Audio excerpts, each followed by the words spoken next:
Derechos fundamentales. Se considera que para que exista un derecho fundamental, con anterioridad debe existir un derecho humano. Por ende, un derecho fundamental es una garantía que brinda la nación a todo individuo que está dentro de su límite territorial, que se ve regido por una Carta Magna y que dota de facultades que deben gozar plenamente todo individuo y dentro de un territorio nacional.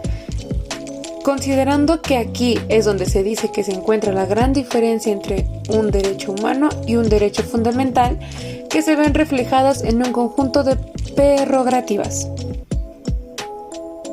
Los derechos fundamentales se ven reflejados y plasmados dentro de la Constitución Política de los Estados Unidos Mexicanos, en la cual se establecen las garantías con las que goza el gobierno dentro del territorio nacional. Es por esto que se argumenta que los derechos humanos los dará el propio ordenamiento constitucional mexicano, que, a diferencia de los derechos humanos, se establecen por un ordenamiento global.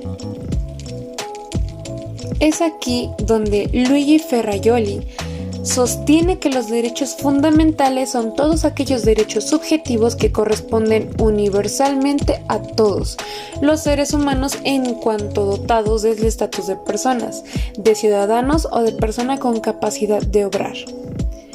Ahora bien, sabiendo qué significan o qué son los derechos fundamentales, dentro de este video veremos y hablaremos sobre el derecho al debido proceso de la forma formal y sustantiva como la tutela constitucional de los derechos sociales. Comenzamos. Para comenzar, ¿qué se entiende por derecho al debido proceso legal? El debido proceso es el conjunto de formalidades esenciales que deben observarse en cualquier procedimiento legal para asegurar o defender los derechos y libertades de toda persona acusada de cometer un delito. Básicamente estamos diciendo que este derecho se refiere a que tengo un derecho a defenderme y asegurar el cumplimiento de mis derechos si estoy acusada de un delito. Este derecho incluye las siguientes condiciones. Para comenzar, es el derecho a que se presuma mi inocencia hasta que se demuestre lo contrario. 2. El derecho a ser informada e informado de que se me acusa y cuáles son los derechos que me asisten.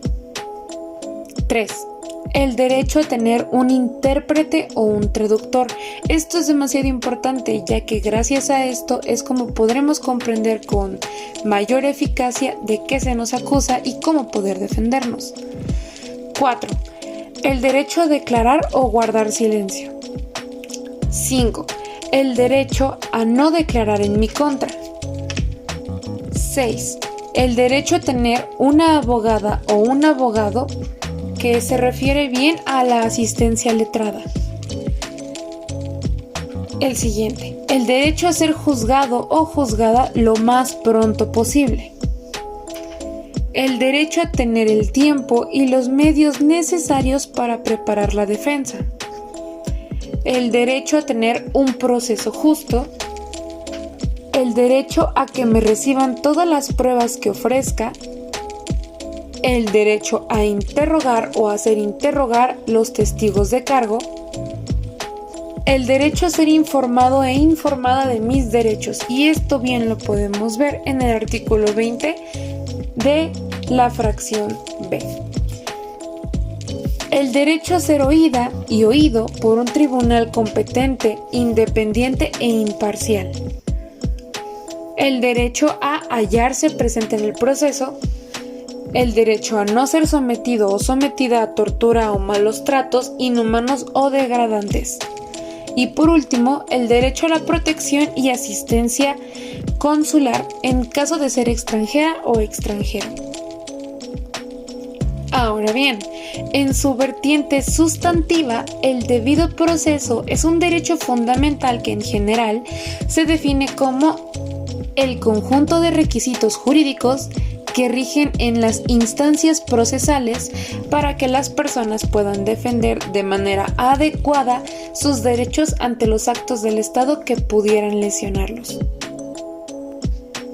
y de manera formal, básicamente es el debido proceso, que es el derecho fundamental, subjetivo y público que genera expectativas de acción u omisión a cargo del Estado en favor del individuo y que buscan limitar el quehacer de las autoridades en relación con su actuación de frente al ciudadano.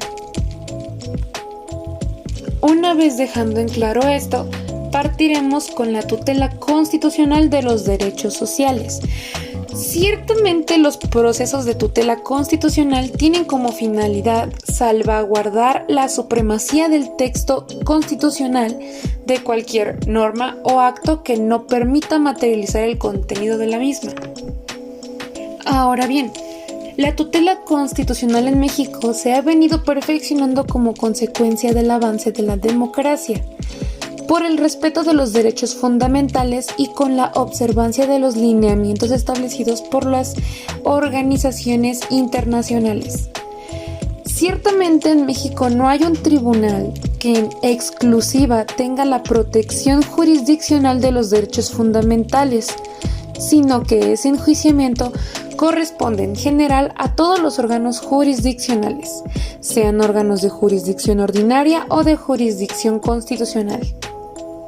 Así, podemos decir que el sistema de tutela constitucional de los derechos fundamentales en México pertenece a un modelo híbrido o como pueden decirlo, Latium Genus, que se caracteriza por existir un control disfunción en lo que respecta a la vigilancia de la supremacía de la Constitución, pero en la que corresponde a un único órgano el rechazo o anulación de las normas federales, obviamente inconstitucionales.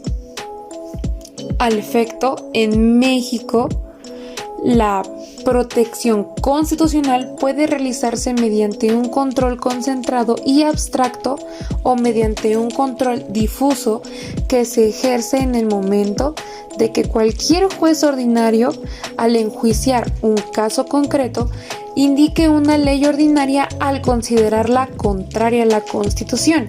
Incluso puede inaplicarla también ejerciendo un control de convencional, por ser contraria a una convención o tratado internacional. Por tanto, ese control difuso puede efectuarse por cualquier juez, no solo porque la norma que se aplica en el proceso para resolver el conflicto va en contra de la Constitución, sino porque va en contra de un convenio internacional suscrito y ratificado por México. A mayor claridad, abordaremos brevemente cada uno de estos modelos que conformarán la tutela constitucional de los derechos fundamentales en el Estado mexicano. Como primero, en nivel federal, tenemos el control abstracto. Después, el control difuso o concreto, así como el control de convencionalidad. Y el siguiente viene siendo el B, por así decirlo, que significa a nivel local, que nos menciona sobre la controversia constitucional, las acciones de inconstitucionalidad, la inconstitucionalidad por omisión, así como las cuestiones de inconstitucionalidad, el amparo local. Y es así como podemos observar, en el contexto local, poco a poco se está diseñando una tutela constitucional de los derechos fundamentales. Aún falta mucho camino por recorrer para que todo esto sea un debido proceso, respetando todo aquello.